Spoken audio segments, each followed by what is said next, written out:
Hi and welcome to Kate's Space. Welcome to my space. I'm Kate from Pixie Designs, and every year I pretty much sit in front of the camera and say hi, introduce myself, because I've got lots of new subbies, but especially at this time of year I really want to reach out and say Happy New Year and wish you all the best for 2025. For some it's been a great year, for some not so great, and I think all years have good and bad, but I always start off really hopeful, really looking forward with enthusiasm and expectation. And I just want to say thank you again for all your support last year, and watching my channel, giving it a thumbs up when you thought it was appropriate, and just really being supportive with your really kind comments. So I just want to say thank you. I want to say Happy New Year, and I want to wish you all the best for 2025. Right, so now we're going to get on with our Junk Journal January. If you don't know about Junk Journal January, look in the description box below, because I've got all the details there. And so today I am doing day one, and the prompt is cover. So I decided that I would actually decorate and create my cover for my Junk Journal January journal. So that's what I'm doing in this video. I took a long time, there's a lot of deliberating, so I've actually done it to a voiceover just to save a lot of time really, because otherwise it would have been just too long a video. So thank you again. Hope you enjoy the video. I hope you get involved in Junk Journal January. It's one of my favorite challenges of the whole year, and I feel really privileged to be involved again. Thanks, Meg. And yeah, let's get on with the video and do some crafting. So this year I decided, instead of making a journal, I would use one of these mixed media journals that I've had in my cupboard for many years. I decided, oh, these might be quite good because I can take them apart. They have they have two different kinds of pages in them, basically the craft and then the cream, which I presume is a mixed media paper.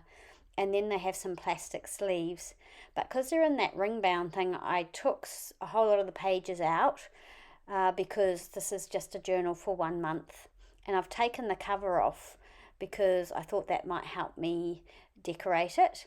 The other thing I've got in my stash is this 49 and Market scrapbooking paper pack, which I bought a while ago now, but I just really loved the images in it and thought I might use it one day. Those are the plastic sleeves that I was talking about that come in the journal. And so I decided, yeah, I would try and incorporate this journal and this paperback for my Junk Journal July. So the first thing I thought I might do is get the cover and give it a coat of gesso, just to lighten up that dark sort of craft brown colour. So I've got my gesso. It's just a cheap gesso from the sort of stationery store, and I'm just running paint over here. I got a little bit heavy on that top left hand corner, sort of wanted a more of a dry brush look, but then I realised it's going to be mostly covered anyway, so it's just it doesn't really matter too much. So I end up painting the front and the inside front of the journal cover. So I'm just finishing off, just dry brushing and sort of messily painting the inside as well, because I imagine that the majority of this is also going to be covered. Probably not even a necessary step, but for some reason I just wanted to lighten up the boards, so that's what I've done there. Then I'm grabbing one of the papers from the 49 and Market not digital scrapbooking kit, and I'm just having a sort of a think about how I want the front of this cover to go. So as you can imagine, there's a lot of thinking, a lot of trial and error and auditioning and all that sort of thing. So I will edit through all of that and try and make it a little sort of a bit more continuity with how I went about creating the cover. So I have a little bit of a trial. I really like this one, and it ends up being the one I use. I'm just not sure how, at this stage, how I'm going to use it. And we've got that big sort of button at the front that is getting in the way. So then I look at this one, which I also really like. I mean, I like most of the papers. It's just a matter of choosing which one I want on the front, and then how I'm going to get around that sort of closure that's there. I try and take it off at some point, but it doesn't come off. So now I'm back to this one, and this is the one I choose, so I'm going to go and cut it down. I'm just measuring it there, and I go and cut it down and make a decision. So I've cut the piece of cardstock a little bit smaller than the cover, and now I'm sort of thinking, how am I going to get it right over to the edge where I want it, or do I need to have that big gap? Which I could have the gap, but in the end I decide I want it moved over to right over to the edge. I then decide that I'm going to fussy cut this one out, and I'm going to lay it over the top of that other piece that's going on the front cover. So yeah, I do this, and I also cut out the butterfly separately so that can be layered on top. So yeah, there'll be a few layers on the cover to give it a bit of dimension and interest. So that's what I'm doing here, is just cutting around that botanical plant on this piece of cardstock. And here they are all cut out and ready to be placed, and you know, that's kind of the approximate place that I want them. I definitely want the floral image up in the right hand upper corner, and then the butterfly will go somewhere on top of that. So the next problem to solve is how to get that base piece of cardstock onto that cover and work out how I'm going to get it around the closure that's already there. So I basically mark it with a pencil as best I can, and yeah, I basically just tear it. So I make a tear in it and then push it past the post of that closure that's there, and then I basically go round the sort of the post of that closure with my pencil and use a hole sort of punch to make a curve so that it will sit sort of nicely around. And it doesn't look very good at the moment, but actually the finished product ended up looking okay. There may be an easier way or a neater way to do this, but I'm not really sure what is.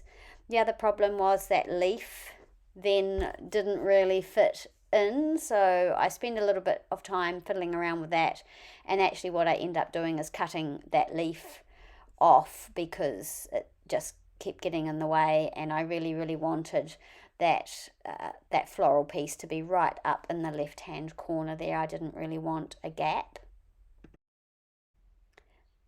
So yep, I've cut the leaf off, and that piece sits right up in the corner, and I decide I want this rusty book nameplate on it, and so I've typed January 2025 out and sized it, and then I'm just going to basically place this piece of cardstock, which is just a neutral part of what I've already cut, and I'm going to tape it or glue it up there, and then I'm going to run it through my printer again, and then I can cut it and it can go into the plate. So that went through my printer pretty well. I'm just taking the double-sided tape off, and I'm pretty happy that came off without too much damage to the cardstock. And now I can just make this sort of the right size to fit in to that label plate. Yeah, I'm really happy with how that looks. I was going to put Junk Journal January 2025, but it was just too much and it would have been too small, so I just decided to go with January 25 because, you know, it is going to be, I think that my plan for this is that I will actually put some photos and things in this journal because I will be on holiday for quite a bit of January. I'll be up north with my sister at her place, and then there's the wedding. My daughter, who was going to get married in Australia, is now getting married in Auckland, just a small garden wedding, so there'll be photos of that. David and I are also going to a music gig as well, or two, so there'll be photos of that. So I thought maybe I will incorporate that, and Junk Journal January this year will be a bit more of a record of things that have happened throughout the month. I've just been to my paper trimmer and trimmed this down a little bit, but I want to fold it so that it's a bit more bulky and it will stay, it'll be a bit firmer in sitting in behind that book plate.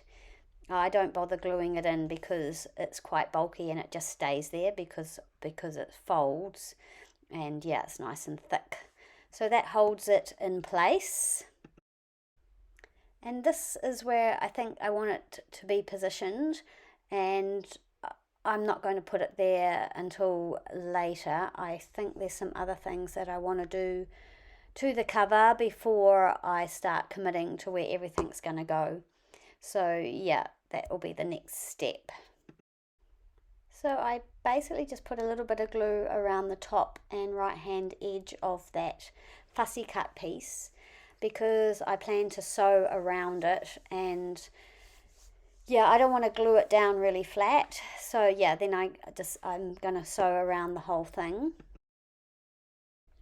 So I ran the sewing machine right around the edge and using a sort of a dark brown thread, and I really like how that looks.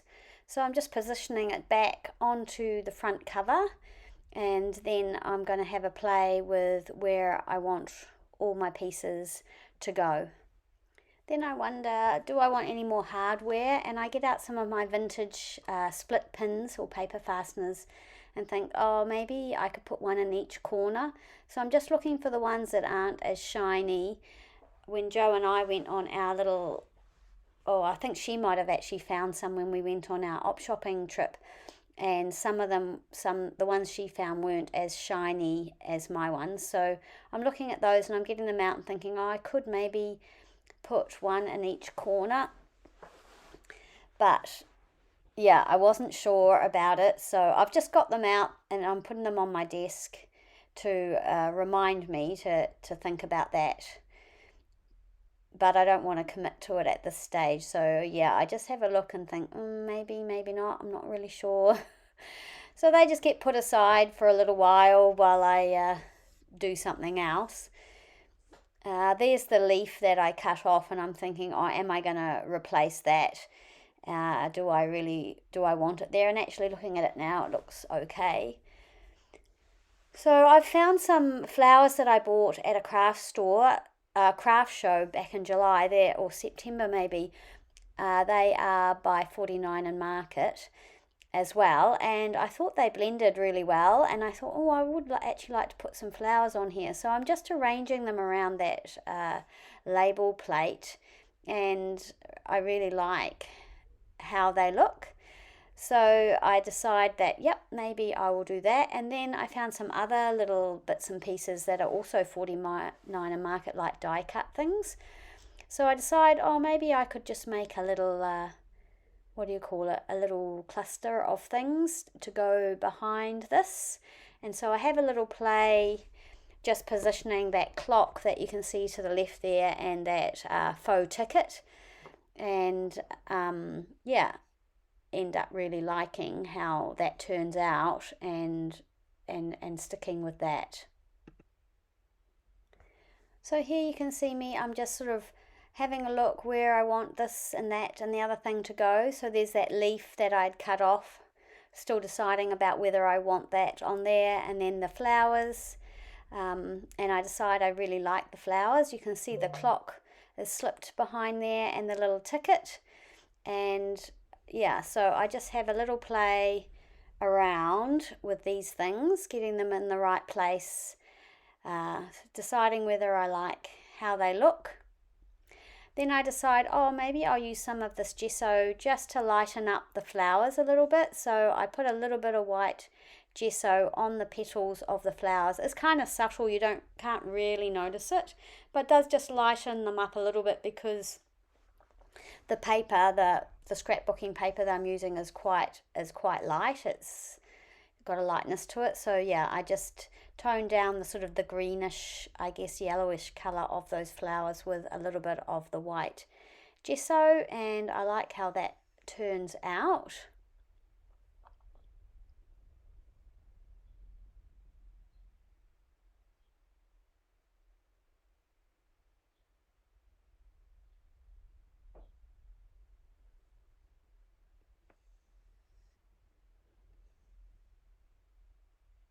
So yeah, a little bit more fiddling around and, you know, deciding where I want everything to go. Do I like it? Do I not like it?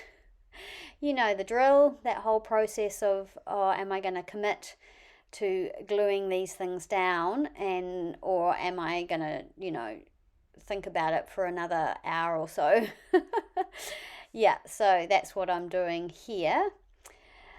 So I'm pretty sure I like it. So I grab a pencil and I just draw around where I think the nameplate, where I want the nameplate. So I can start getting an idea of gluing things down in the right place. So yeah, I've done those pencil lines and kind of know where I want the clock to go. So I do a little line there too. A lot of it will be covered up so you won't see it. Add a little bit of ink to the clock, and yeah, and believe it or not, I actually start gluing these things down, which is great. And make sure I've got the 12 in the right place so the clock's the right way around. Bit of art glitter glue to glue these down. They're quite heavy cardstock, so yeah, try and put a decent amount of glue on there to keep them in place. And yeah, just start the whole process of gluing all these things into place and hoping I get them the same as what I had them. So basically I'm just going to speed up this process of gluing everything in place because it's just me gluing, moving things around and gluing. So yeah, so obviously I glue the clock down first and then sort of try and work out what goes next. So I'm just holding the frame there, slipping the ticket under, so that's now glued down. And then it's a process of getting the book plate in the right place. So I'm just folding up the piece that goes inside the book plate, just making sure that the flowers and everything are in the right place. And yeah, and then I think I get the pencil. Yeah, I get the pencil, mark those holes, and then I get my crocodile and make the holes with that. I use the normal crocodile for that one, but I actually end up having to use the big crocodile for the other one because it's, you know, it's got a bigger reach. And once I've punched these holes, I pop the label plate in with the little brads and just fold them back. So that keeps that in place. I then go on to do a little bit of gessoing on the flowers and placing the leaves and the flowers. I use, actually to glue the flowers down, I use some matte medium. And yeah, so that is basically just getting this ready. You can see the matte medium there, and I just sort of slather that on and place my flowers and the leaf, place everything there. Just checking the placement of where that big button sort of sits on that front cover. Yeah, and then the other flower, placing them all how I want them.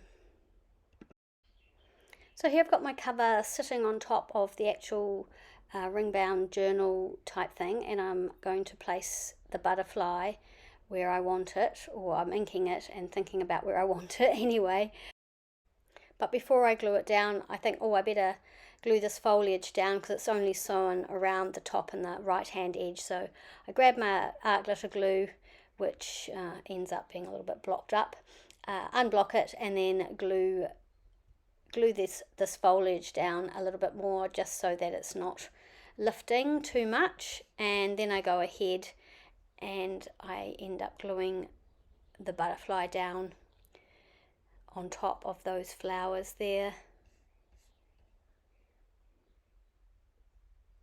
Just using the art glitter glue, and I'm just doing the antennae, which I cut out, and just the center of the butterfly, so there's a little bit of dimension to it. There you go, see, I drop it, and that's in that. Decide, well, that's where it's gonna go, isn't it? Because I dropped it. Sometimes you just have to go with it. I wasn't going to try and lift it and wipe the glue off and all that. I just thought, oh well, that's where the butterfly is going. I then lift the top bit off the actual cover of the journal because I decided I want to ink around the edges of the outside and the inside of this heavy board cover. And yeah, so that's what I'm doing right now.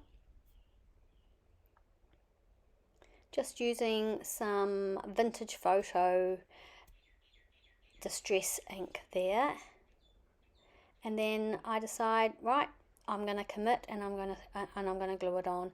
And so for the gluing on of this piece, I'm using the Aleene's tacky glue. It seems to work really well.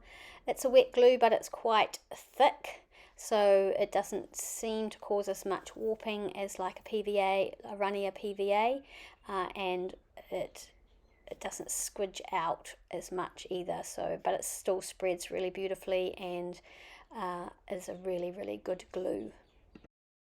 Once I'm happy with the amount of glue I've got on there and I've spread it around, I turn it over and place the cardstock cover that I've created on top of the heavy board cover, and just try and carefully use my bone folder to just press down, because there's lots on top, you know, there's areas where I can't just kind of scrape it and stuff. So yeah, and then I'm just going around and getting the bits that I have missed with the glue.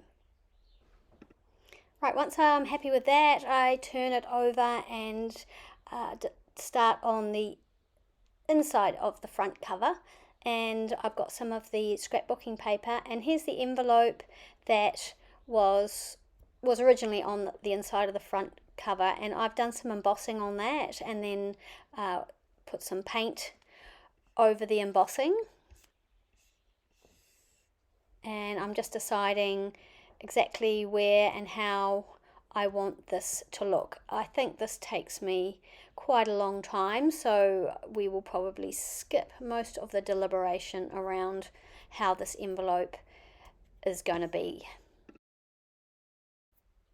So I find a little cluster that I'd put together that kind of matches the front, because I wanted to carry that through. So using the same 49er Market flowers and leaves and a little piece of a doily, and I think that might look quite nice there. So that those are my early thoughts around the inside and for this. But then I realised I do want this envelope to open, so there are some thought processes around that. So we'll skip most of those, that faffing, and we skip to where I've decided what I'm going to do with the envelope finally. And I chose this sort of brownish background paper from the kit. I'm going around with the sanding block, then some ink, and after I've done that, I grab some of that cream paint and just go around the edges with that. That's a technique that I've learnt from Danielle from Evelyn and Sage Avenue. It's just an aging technique.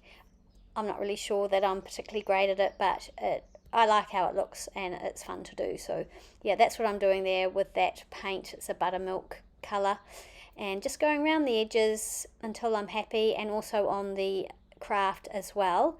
So that's going to form the base, and then this piece of what do you call it, doily or table linen, I guess, with the embroidery on it, that's going to create a pocket.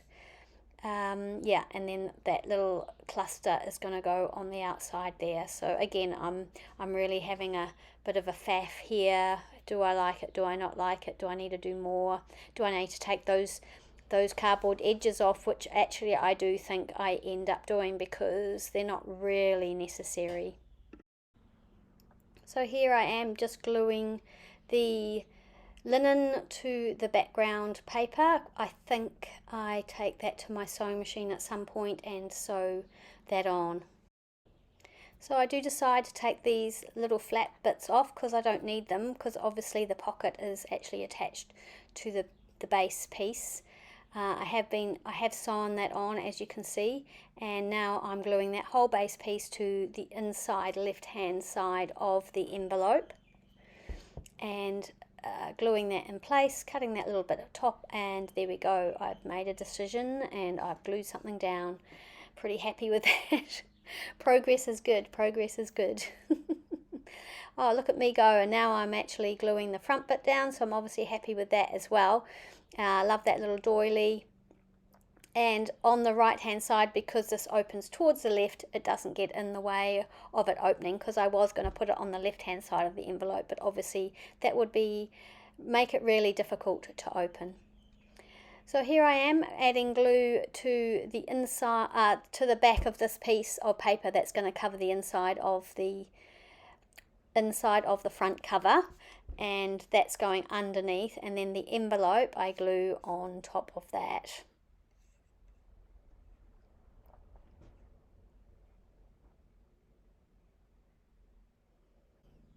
So again, I'm using Aleene's tacky glue here, and I decide I'm going to keep that left hand side unglued so that if I choose to, I can tuck something behind here as a tuck spot.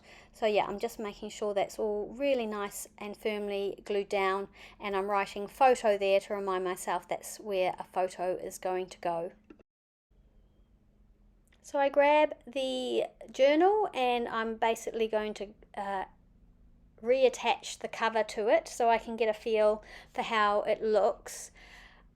I'm probably going to work in this journal without taking the pages out, but I do have the option to take them out if I want to, which I kind of like. I've never really had an option like that. I've never made a ring bound journal myself, and so this will be really fun to work in, I think, although it is maybe a little bit bigger than I would like, but that's okay. It's good to try new things and good to use stuff that you've had lying around for a long time.